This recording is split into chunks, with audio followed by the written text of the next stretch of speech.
ખબરોમાં આગળ વધીએ તો નવલી નવરાત્રિના બીજા નોરાતે પાલનપુર શહેરમાં શેરી ગરબાઓ તેમજ પાર્ટી પ્લોટમાં ખેલૈયાઓએ મોડી રાત સુધી ગરબાની રમઝટ બોલાવી હતી, જેમાં પાલનપુર શહેરમાં જુદા જુદા 4 ઉપરાંતના પાર્ટી પ્લોટમાં ગરબા મહોત્સવનું આયોજન કરવામાં આવ્યું છે.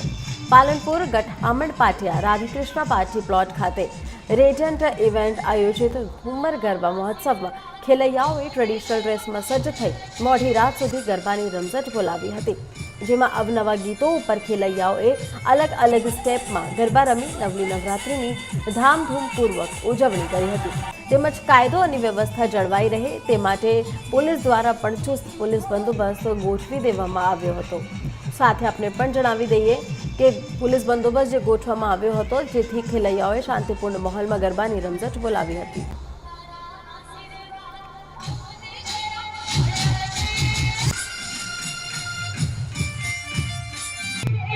મારું નામ યાના પટેલ છે. હું આજના નવરાત્રિના બીજા નોરતે ઘુમર નવરાત્રિમાં આવી ગઈ છું. છેલ્લા હું 2 વર્ષથી ઘુમર નવરાત્રિની બ્રાન્ડ એમ્બેસેડર છું. મને ઘુમર નવરાત્રિ બહુ જ ગમે છે. અહીંયા રાધાકૃષ્ણ પાર્ટી પ્લોટમાં મને એટલી જ મજા આવે છે. અહીંયા બહુ મોટું મેદાન છે, ત્યાં આગળ નાચવાની મને બહુ જ મજા આવે છે અને ઘુમર નવરાત્રિને થેન્ક યુ કહું છું. ગુજરાતીઓનો પ્રિય તહેવાર એવી નવલી નવરાત્રિની શરૂઆત થઈ ચૂકી છે, ત્યારે આજે બીજું નોરતું છે, જેમાં ખેલાડીઓ મન મૂકીને ગરબાની રમઝટ બોલાવી રહ્યા છે.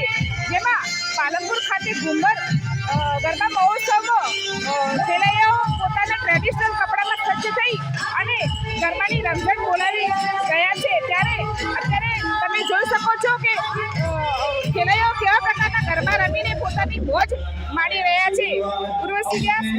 ગુજરાત પ્રકાશ ચૌધરી, પાલનપુર ઘુમર નવરાત્રિ મહોત્સવ 2024. છેલ્લા 7 વર્ષથી ઘુમર નવરાત્રિ મહોત્સવનું આયોજન અમે લોકો કરતા હોઈએ છીએ.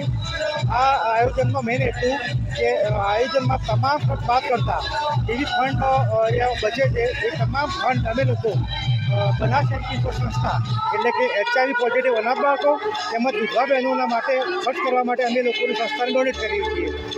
સરકારશ્રીના તમામ ગાઈડલાઇન્સનું પાલન કરી અને આ નવરાત્રિનું બીજું નોરતું આજે બી આપ જોઈ શકો છો. ખેલૈયાઓ ભક્તિ, સંગીત, માતાજીની આરાધના સાથે ગરબા ઘૂમી રહ્યા છે. અહીંયા સરકારશ્રીના જે ગાઈડન્સ પ્રમાણે fire safety, ambulance, medical store તેમજ જે વસ્તુના નિયમ પ્રમાણે અમે લોકો એનું ચુસ્ત પાલન કરી અને ગરબાનું આયોજન કરીએ છીએ. ખાસ કરીને ગુજરાત સરકારમાં અને બનાસકાંઠા પોલીસનો હું ખૂબ આભાર માનીશ, જે લોકો સિવિલ ડ્રેસમાં બી ત્યાં ગ્રાઉન્ડમાં ફરી અને ખેલૈયાઓ ઇઝીલી ગરબા રમી શકે, સલામતી સાથે ગરબા રમી શકે, એની માટે ખડે પગે તત્પર એ લોકો બી પોલીસ ડિપાર્ટમેન્ટ અહીંયા અમારી સાથે જ છે. એમનો ખાસ ખૂબ ખૂબ આભાર માનું છું. નમસ્કાર, મારું નામ નીલ જોશી છે અને આ વર્ષે એટલે કે 9 દિવસની નવરાત્રિમાં જગદંબાનો તહેવાર છે અને આપણે ગરબે ઘૂમી અને જગતની દેવીમાં જગદંબાને આપણે રીઝવવાનો પ્રયાસ કરીએ છીએ.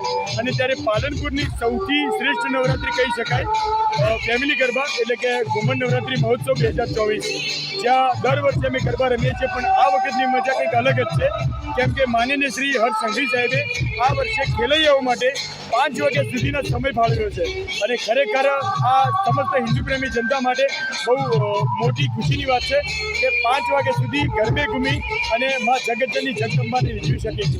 અને કહે છે ને કે 14 ધરતી ધ્રુજે અને 14 બ્રહ્માંડ ગાજે, દેવ દાનવ માનવ આના દર્શન કાજે આવે, ત્યારે આ જગતની દેવી મા અંબા ગરબે ઘૂમવા આવે. ખબરોમાં આગળ વધીએ તો નવલી નવરાત્રિના બીજા દિવસે